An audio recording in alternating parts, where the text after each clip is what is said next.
Ya, kita lanjut ke soal nomor 3. Untuk soal nomor 3 gampang banget. Kolam renang terlihat lebih dangkal daripada kedalaman aslinya. Hal ini menunjukkan cahaya memiliki sifat. Untuk yang kayak gini apa? Berarti sifat cahaya itu dapat dibiaskan. Segala sesuatu yang terlihat dangkal, yang misalnya sedotan yang dimasukkan ke dalam air terlihat bengkok, itu karena sifat cahaya adalah dapat dibiaskan. Jadi jawabannya B. Sifat cahaya dapat dibiaskan. Nomor 4, tabel indeks bias beberapa zat berikut. Cahaya dilewatkan pada dua medium yang berbeda. Cahaya akan dibiaskan mendekati garis normal jika cahaya merambat dari yang ini. Gampang sekali kan? Kalau dia bilang cahaya dapat dibiaskan mendekati garis normal. Kalau yang tadi menjauhi garis normal itu adalah dari medium yang lebih rapat ke medium yang kurang rapat. Berarti kalau mendekati garis normal, cahaya yang dibiaskan mendekati garis normal itu adalah cahaya yang melewati medium yang kurang rapat ke medium yang lebih rapat. Berarti apa dia? Jawabannya adalah D. Udara menuju alkohol. Kita lihat yang option A, B, C. Option A, air menuju udara. Medium yang lebih rapat menuju medium yang kurang rapat. Berarti menjauhi garis normal. Alkohol menuju air sama. Gliserin menuju air sama juga. Jadi jawabannya D. Udara menuju alkohol. Jadi nomor 4 juga D. Nomor 4 D. Nomor 10. Nomor 10. Bayangan yang terjadi pada cermin cekung saat benda diletakkan di antara F dan 2F bersifat F dan 2F. Kalau F dan 2F kita gambarkan dulu deh. Kayak gimana gambarnya? Cermin cekung ya. Berarti gini. Kalau cermin cekung kayak gini, di sini misalnya F. Berarti 2F-nya di mana? Di sini 2F. Ini maaf ya, jadi insiden baku hantam. F 2F. Bendanya ada di mana dia bilang? Bendanya ada di antara F dan 2F. Berarti bendanya ada di sini. Kalau kita mau tuliskan di sini ruang 1, ruang 2, ruang 3, ruang 4. Kalau bendanya ada di ruang 2, berarti bayangannya ada di ruang 3. Kenapa bayangannya ada di ruang 3? Kan 2 tambah 3 sama dengan 5. Harus sama dengan 5 kan? Kalau hasil penjumlahan antara ruang benda dengan ruang bayangan adalah sama dengan 5. Berarti ruang bayangannya ada di ruang 3. Berarti dia ada di sini. Loh, kok kebalik Ustazah? Iya. Kan kalau di depan cermin cekung, berarti sifat bayangannya adalah nyata terbalik. Nyata terbalik. Kalau bayangannya ada di ruang 4 atau di belakang cermin, berarti maya tegak. Maya tegak. Dan ini nyata terbalik diperbesar atau diperkecil? Ingat lagi, kalau ruang bayangan lebih besar daripada ruang benda, berarti sifatnya adalah diperbesar.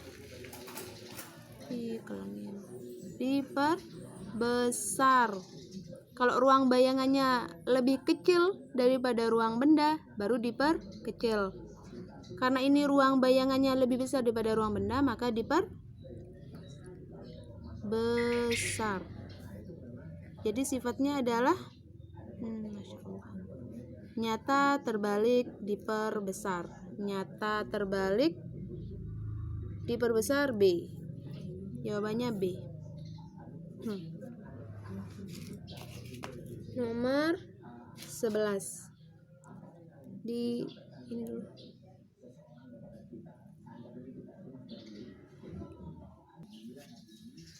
Kita lanjut ke soal nomor 11. Di soal nomor 11 ini kita juga disuruh cari perbesaran bayangannya seberapa. Bukan perbesaran, sifat bayangannya. Sebuah benda diletakkan di depan cermin cekung seperti gambar berikut. Bayangan yang dihasilkan bersifat nyata dan diperbesar 2 kali. Nyata diperbesar 2 kali. Jika benda digeser 5 cm menjauhi cermin, bayangan yang terbentuk memiliki sifat. Pertama-tama kita gambar dulu. Misalnya di sini bayangannya berjarak 10 cm. Bayangan benda. Ini benda. Benda 1. Benda satunya jaraknya 10 cm. Apalagi yang diketahui? Berarti kalau 10 cm ini adalah S-nya. S1 sama dengan 10 cm. Kemudian diperbesar 2 kali. Berarti yang diketahui adalah M-nya. M-nya sama M1 aja. M1 sama dengan 2 kali. Jika benda digeser 5 cm menjauhi cermin, misalnya ada di sini. Bendanya digeser menjauhi cermin. Berarti sekarang S2-nya adalah 15 cm. 15 cm S2-nya. S2 sama dengan 15 cm.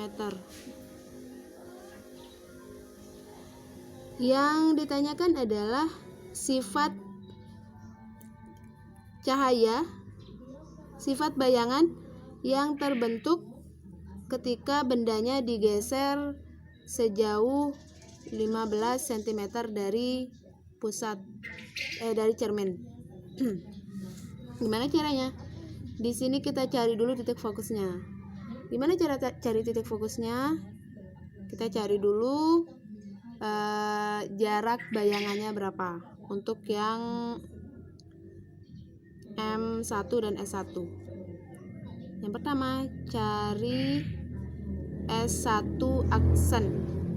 Jarak bayangan benda pertama pada jarak 10 cm. Gimana caranya?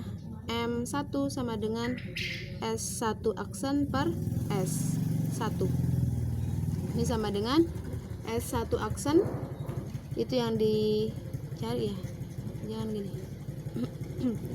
M1 nya 2 kali S1 aksen yang ditanyakan. S1 nya adalah 10 cm.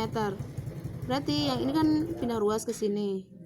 Jadi 2 kali 10 cm sama dengan S1 aksen. Jadi S1 aksen itu sama dengan 20 cm. Dah ketemu. Sekarang kita cari fokusnya. Apa?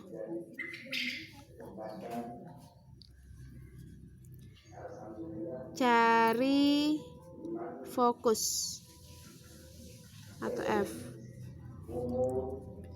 Seper F sama dengan seper S plus seper S aksen.